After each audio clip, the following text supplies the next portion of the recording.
Eric, you got this clip queued up from our guest earlier in this episode, Mr. Alex Brasky. Here's Stefon Diggs running this whip route. I call it a jerk route, just because I learned. I love this is my favorite route because I learned it as a jerk route, and it's because if you execute it correctly, you make the defender look like a jerk. And Diggs is one of the best runners of it. We've got some clips for you from a game tape perspective, and here he is already on day 2 of mandatory minicamp, just running this absolutely beautifully from a technical perspective. Yeah, whip route, jerk route, escape route. Cole Beasley called it an escape route. It was cool to see, obviously, Diggs just running routes and out there on the field, out there with the new wide receiver coach there, Adam Henry. Obviously, a big rapport, building time when we're talking about coach and player there.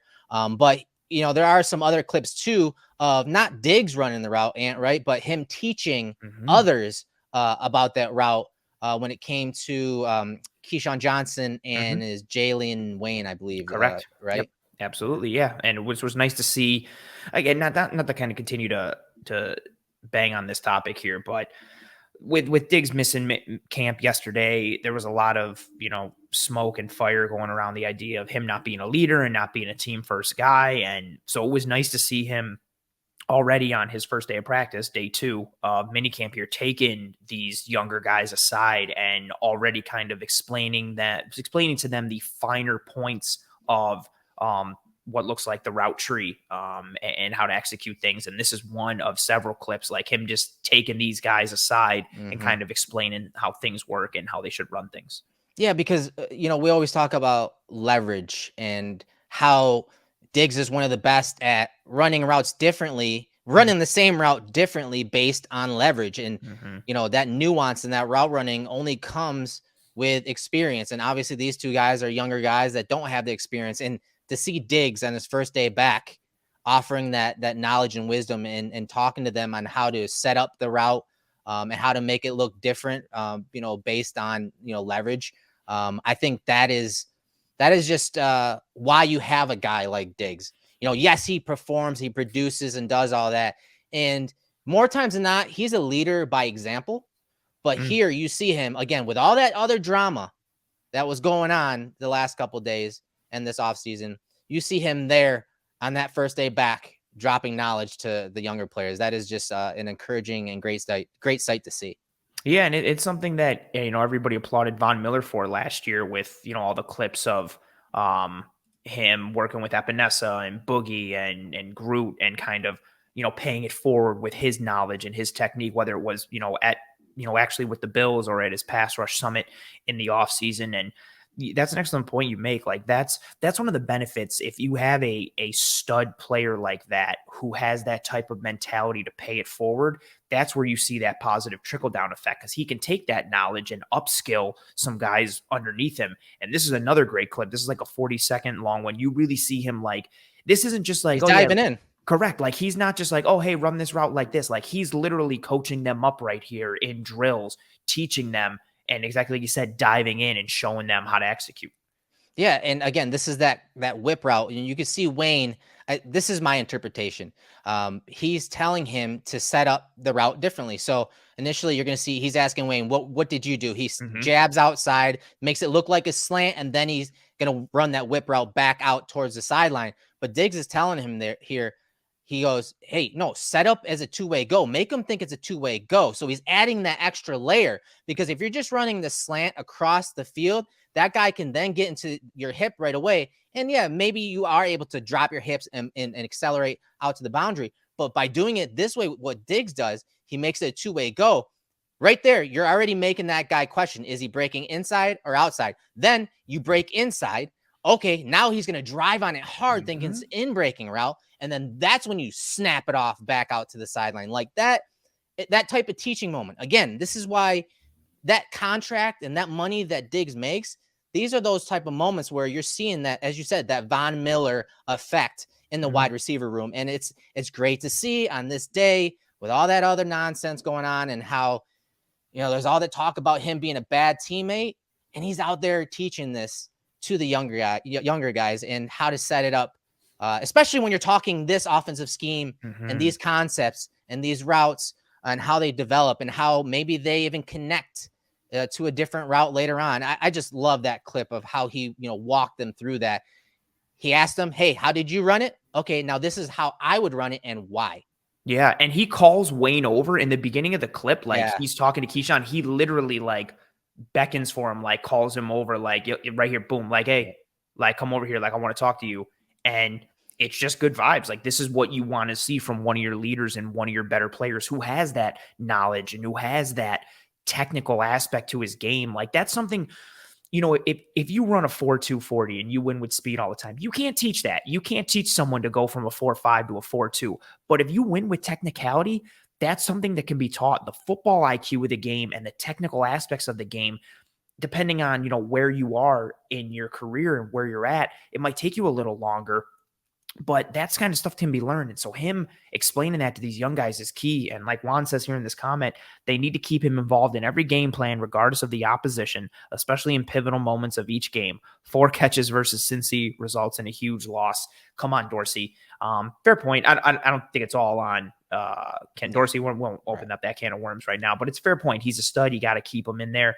Awesome comment here from Michael with what I'm reading here. One of our insiders and regular member in the Cover One Slack channel and regular friend of ours when it comes to training camp stuff in real life. Michael says, is Diggs leading the wide receiver room? In reality, yes. The media say he's creating drama now just to give me clicks. Very fair point from Michael. And Eric, this clip, when we were going over the practice highlight there from today, this is the first one that came into my head because how he coaches Jalen Wayne up in that clip that we just showed is exactly how he runs this route with Whitehead spinning down from the safety spot. He sets it up off the line with that two-way go. And when he sells it inside, exactly what you talked about, what did you say? If you set it up like a two-way go, when you bang it inside, it's going to make that defender drive on it. And that's exactly what happens. Diggs bangs it inside and Whitehead commits fully. And what does Diggs do? He just puts his foot in the ground, pops it back outside, instant separation. Yeah, and it's not even again, he didn't really have to drive hard off of that little pivot route or that escape route right there because he made that defender think he's breaking on, an in-breaking route right there. And so that guy has to overcommit and he's like, "Oh yeah, this is money. I've seen this. I'm going to drive on that inside hip and go make a play." And so, yeah, you're right. It's not even like he's totally pivoting out wide and exiting quickly because, again, you see a defender out there too. So he's got to have that in the back of his mind. But because he sold it as a two-way go, it allows him to uncover into that void there. And this was a huge play at the time, a really unique formation and a great setup by Diggs, as we talked about from that practice footage today. Here's another one from the Steelers game. Again, look at the leverage, attacking defenses with Diggs in the slot on another, whip route right here. Little different tempo to this one, little different eye usage on this one. And again, separating on that route. I love this one because of the eye usage, especially, and the tempo. You see him, he kind of bends it inside a little bit, right? Bends it in a little side, and then all of a sudden breaks out wide there against the linebacker. And the timing is just on point. It allows these guys to clear out. He hits that void. And then again, another good play down the sideline and first down for the Bills.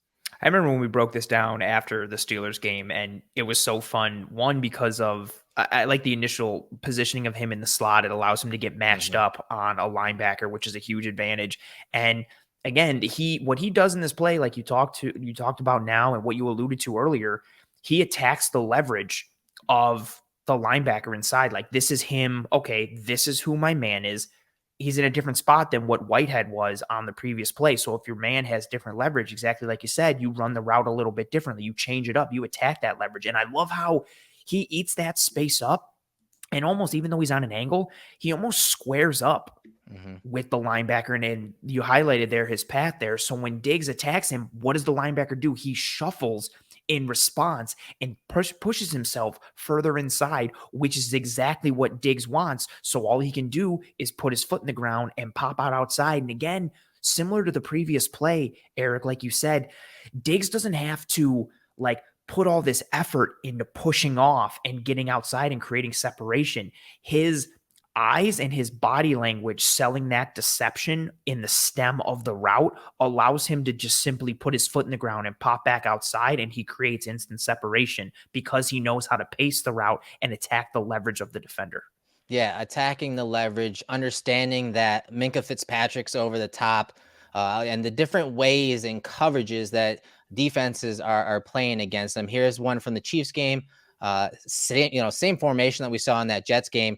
Inside leverage from the linebacker, kind of like what you saw from the Steelers game. Eyes, tempo. Again, this one's even a little more different. So now he's, again, kind of going at that defender, making it a two-way go, but his body is selling that he's going to be running an in-breaking route. And you see him actually turn to make it an in-breaking route. And then he, again, stops, pivots outside. And that timing is so important, because watch what the outside defender right here is doing. He's waiting. He's waiting. He's trapping that. If Diggs were to just run 5 yards straight at that linebacker, run an out route in that 5 to 7 yard range, that defender is going to trap it, pass, and Bolton's going to pass Diggs on to that defender, and who knows what happens then. But because of the tempo and understanding of the leverage, attacking the leverage with a different route here, making it look like he's going to be running that crossing route, and then, again, kind of pivoting out, but not pivoting out at a high speed, at top speed, allows Josh to hit him in that void, and then he can get a couple yards after the catch. I love the nuance to route running, and especially when we talk about Stefon Diggs. Yeah, he's one of the best in the world at knowing how to operate within the stem of a route and how to pace it, and how all the technical pieces, the release you take, the angle that you take, how to pace it, the gear that you're at, the leverage, and how you attack. You hit my favorite point on this play. He's parallel to the sideline almost at this point. Like, he looks like he's running. He comes off the line and hesitates. And then when he puts the foot in the ground here, if you're the defender, if you're Nick Bolton, you're thinking, oh, he's running a drag. He's running the over. Boom, let me pounce on it. And there's all this open space over there. Bolton knows what the coverage is. So if Diggs is running that over, he's got to get on his giddy up and he's got to close that down. So he starts to drive on it. And again, Diggs just sells it, lies, puts his foot in the ground, and then, exactly to your point, paces it slow coming out so he can sit in between that trap that Kansas City's trying to run. And the way, Eric, you put these clips was perfect, because the Jets clip was different than the Steelers clip and different than this clip, but this one is almost the way he paces this route and the situation that it is. It's almost like a combination of the Jets route and the Steelers route. And again, it's just another example how it's the same idea and the same concept, but based on the coverage, based on the leverage and the situation, you can pace it differently. You run it differently in order to make it work and to make you win that route. Diggs is a master at it, and him being able to try and further that knowledge and foster that knowledge, I should say, in these younger guys is a huge piece. And if he's doing it with Wayne and Johnson, he's doing that with Gabe Davis. I would imagine he's going to be doing it with Dalton Kincaid. Like, just that ability, so much of this game is built into that nuance from the receiver position. And that's why, the fastest and the biggest guys don't always make the best receivers. You got to understand that nuance. And here's a real simple one. Like, you want to run this jerk route, you want to run an out route, cool. Make them think you're going over the middle. If you want to run a deep route, make them think you're going short. If you're going short, make them think you're going deep. How do you lie to the defender? Diggs is one of the best at that. Yeah, and what I love about this play is, yes, there's all that physical nuance post-snap, but he has to understand this coverage from the beginning in order to properly change that route to beat the leverage. Because when he's looking across the field right here, where I have it paused right here, he's looking over the middle, right? And so the defense is set up pretty well. We always talk about having a +1 in the run game or in the pass game. Here's the 3 over 2, right? 3 over 2. And then to the bottom, we have 3 eligibles, and you have 4 over 3, right? So they have it spaced out really well. So with that understanding prior to the snap, Diggs knows that, hey, this linebacker is going to wall off and want to jump anything across, because this guy right here is paying attention to the 2 receivers to his side. So he knows that, hey, Bolton's kind of on his own if he's running it over the middle. So he, again, sets him up, bends it inside just a little bit, makes him think 100% that he is going to be running that crossing route. And if it's a 3 over 2 to the right side of the field, from Diggs' perspective, then he knows that, yeah, this guy at the bottom is going to be trapping. And that's why that tempo, that pace, and that spacing off of that whip route is so important, man. I mean, so much goes into this complex game. And sometimes, it just taken for granted. We talked about it with Isaiah Hodgins. Yep. We always talk about it with Literally thinking that. Several players that we've had in the film room that, it's not as easy as it looks. You're probably like, look at the way they spread the field there. They kind of isolated Nick Bolton, but there's more to it than that, because again, the defense is trying to keep that advantage. Right. And Diggs is a guy that, hey, maybe the scheme isn't, the best for this coverage or this defensive call. And that route concept is not going to beat that defense. But if you have a wide receiver that knows how to set up routes prior to a snap, knows how to attack leverage post snap, like Diggs on that play, that can elevate the offense. That can elevate the offensive coordinator and make a quarterback like Josh Allen make it look a lot easier, because that's just an easy pitch and catch into the void against the Chiefs. Yeah, and I love that you brought up the Isaiah Hodgins piece from last year, because that's what was in my head. Like this play, the Chiefs play is in that ballpark, and even the Steelers play and the Jets play you showed, those are all in that ballpark of, if you're watching that on the broadcast, you're like, oh man, that was super easy. He just like got open right away, and it's like, oh, first down, easy. It's set up though with that, with the verbiage that is used so much in today's football, the pre to post snap and how that changes. And when you've got somebody who can diagnose a coverage pre-snap and then knows how to attack it post snap, or even knows how to adjust if the coverage isn't what he thought it was pre-snap, that's where you start to see that success. That's where you start to have built-in multiplicity to what you're doing, because then you're right even when you're wrong. If you have the ability to diagnose things properly before it happens and then attack it post snap or adjust on the fly, it becomes so hard to defend. And if you can again pass that knowledge forward, and you don't just have Stefon Diggs who knows how to do that, you have 2 or 3 or 4 guys who know how to do that, then you're cooking on all cylinders. And what do you do as a defense? Yeah. And so again, looks like a simple clip. Looks like, hey, he's showing this guy a thing here or two, but there's a lot of context in these practices if you watch them and you look for them, because yes, this is Stefon Diggs, his first day back in practices. Again, putting all that stuff aside, hopefully those issues are resolved, and he's teaching these young guys the nuance to the game, and who knows if these guys make the roster. But this is an unselfish moment, but a great teaching moment as well for Diggs and for these young players. I love context. We started the show with having Alex talk about context, whether it's competition or the press conferences, and those clips that we just broke down along with that teaching moment, man, that's the good stuff. That's the good stuff. And that's the context that we try to bring to you guys on a weekly basis. And we hope you enjoyed that.